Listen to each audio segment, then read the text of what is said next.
Hello বন্ধুরা, তোমরা তো সবাই জানো আমি বর্ধমানে এসেছি। আবার কালকেই চলে যাব, একদিনের জন্যই এসেছি। এই যে আমার ননদের ছেলে শান, ও হচ্ছে ঘুড়ি লাভার, মানে এত পরিমাণে ও ঘুড়ি ওড়ানো একটা ওর নেশা। মানে সেই ভোরবেলায় ও উঠে গেছে, আমরা তখনও উঠিনি। ও একা একা উঠে ছাদে ঘুড়ি উড়াতে শুরু করে দিয়েছে, মানে এত পরিমাণে ঘুড়ি উড়িয়েছে, দেখো হাঁপিয়ে গেছে। এবারে রেস্ট নিচ্ছে, আর এদিকে তো আমাদের রান্নাবান্না হচ্ছে।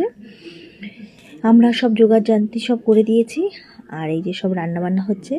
হতে হতে আবার শান চলে গেছে ঘুড়ি উড়াতে। এবার তো সবাইকে আমি বলছি এবার আর ঘুড়ি উড়ে না, এবার অনেকটাই বেলা হয়ে গেছে, আর যেহেতু রান্না যেহেতু হয়েই গেছে, চলো সবাই মিলে আবার খেয়ে নিই।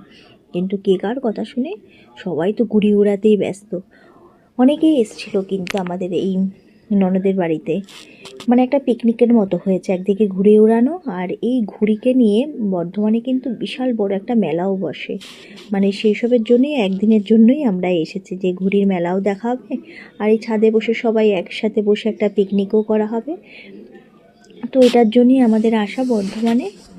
তো দেখো এবার সবাইকে বললাম যে আর ঘুড়ি উড়িও না। শানের দেখো কি অবস্থা, মানে ও আগের দিন থেকেই ও ঘুড়ি উড়াচ্ছে, এত পরিমাণে ঘুড়ি উড়িয়েছে, পুরো ওর আঙ্গুল পুরো কেটে কেটে গেছে। দেখো ব্যান্ডেজ করে রয়েছে হাতে, তা সত্ত্বেও সে ঘুড়ি উড়িয়েই যাচ্ছে।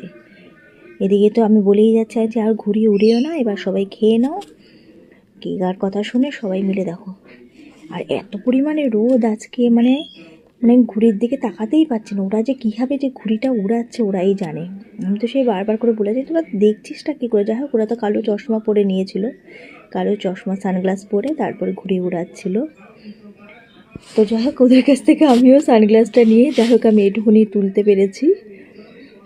তারপর দেখো চলো আর না, এবার চলো সবাইকে খেতে দিয়ে দিই। এই যে যথারীতি ওদের সবার জন্য থালা পেতে দিয়েছি। ছাদে বসে আজকে ওই যে বললাম সবাই মিলে একসাথে আড্ডা দিতে দিতে পুরো পিকনিক আমাদের। সেজন্য এদিকে চাচিকেও ডেকে নিয়েছি। যে চাচি তুমি তাহলে এটা দিয়ে দাও, বিরিয়ানিটা। চাচি বললো ঠিক আছে। চাচি এদিকে বিরিয়ানি। চলো এবার তোমাদের দেখাই, তোমরা তো দেখে বুঝতেই পারছো আমাদের বিরিয়ানি হয়েছে আজকের মেনু।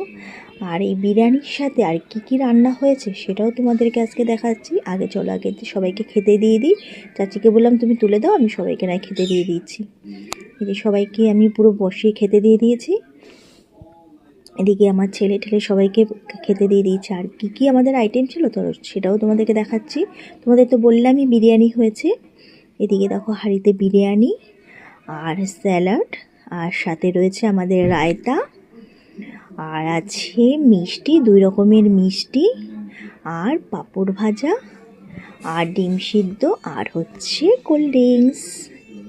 ব্যাস এই দিয়ে আমাদের আজকে জমজম